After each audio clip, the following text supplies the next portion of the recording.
Now here we are going to see problem from the topic welded joints. Let us see the problem. A welded joint as shown in the figure is subjected to an eccentric load of 2 kilonewtons.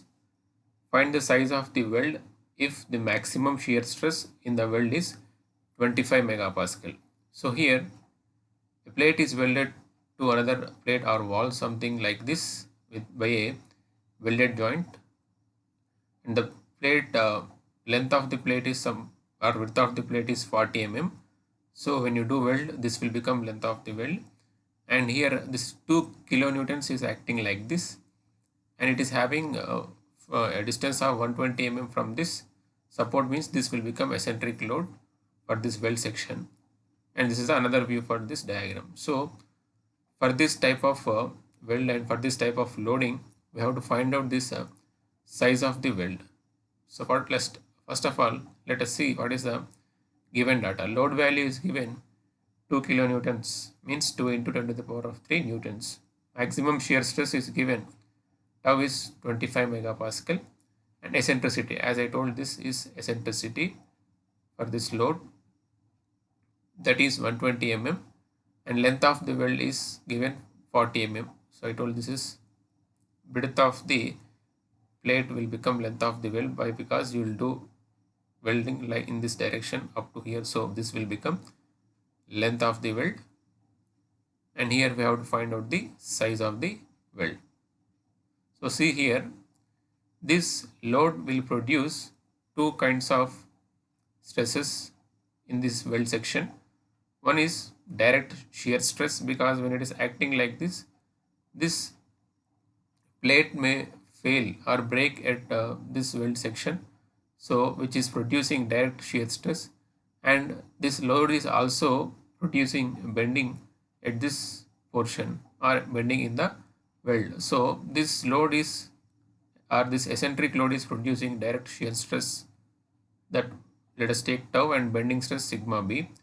So here what we do means we will find out these two in terms of S, which is nothing but size of the weld, and we will substitute in this formula. So this is the formula when there are bending stress and shear stress acting simultaneously on a member. So this is the formula to calculate what is the maximum shear stress in the member. So this is given already 25 megapascal. So when you find sigma b and tau in terms of S, so this is equation will become in terms of S, and when you solve this equation, we'll find out the S, which is nothing but size of the weld. So see here, first of all, let us find out direct shear stress. We know that formula, basic formula, that is shear stress is load by area. Load is given 2 kilonewtons, and area means the critical area we have to take in this weld portion. So if you see here, this is the triangular portion, which is nothing but weld portion. So here if you see separately, so this will become the critical section, which is nothing but throat, and this is the size of the weld or leg of the weld, and this is also size or leg of the weld. So this is called critical section, where we will find along this critical section, if you take the length, which will become the critical area, so that area where we will get the maximum shear stress, so that we have to find out this area at this section. So this is called throat, and this is nothing but throat thickness. And if you see, this is 90 means, so when you draw this perpendicular, half of means 45, 45, and this is 90 means. So from this triangle I can write sine 45 is equals to T by S, and T I can write sine 45 into S, and if you simplify that, T, that is throat thickness, will become 0.70 times of size of the weld approximately, and area of the weld section here means, in this I told, in this triangular weld section, this when you take area along this throat, means this throat thickness multiplied by the length, you will get the rectangular area, that is a critical area where you will get maximum stress. So that area we have to take, but here two sections are there, two weld sections, so I have to take 2 times of this area T into L, so that is 2 into 0.707 S into L, and if you substitute that L value, you'll get the area in terms of S 56.56 into S mm square. So when you substitute that load and this area, we are getting direct shear stress as 35.4 by S Newton per mm square. And let us see here how to calculate this bending stress. So we know from this bending equation, sigma b is equals to m by z, we can write.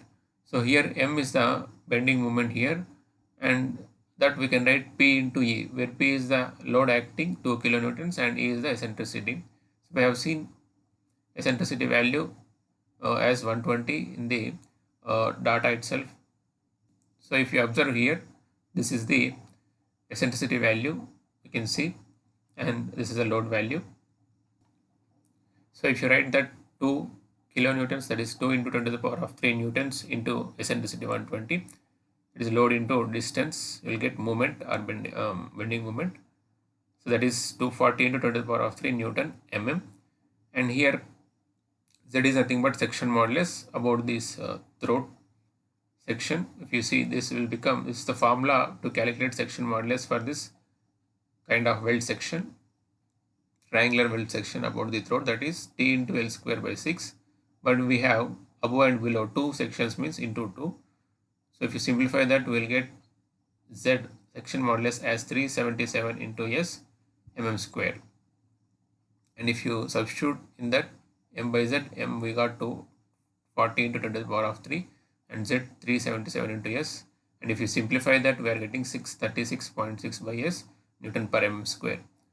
And if you substitute in this formula maximum shear stress when both bending stress and shear stress acting in this section, so this is the formula to calculate maximum shear stress, that is half into sigma b square under root of sigma b square plus 4 tau square. Sigma b we got 636.6 by S square and plus tau we got 35.4 S square. So if you tau max is 25 megapascal or 25 Newton per mm square. If you substitute and if you simplify that, you are getting S value, that is size of the well, as 12.8 mm. So this is the way to calculate size of the well for this kind of problems. For more videos, please subscribe and activate bell symbol. Like it, share it, and don't forget to subscribe. Thanks for watching.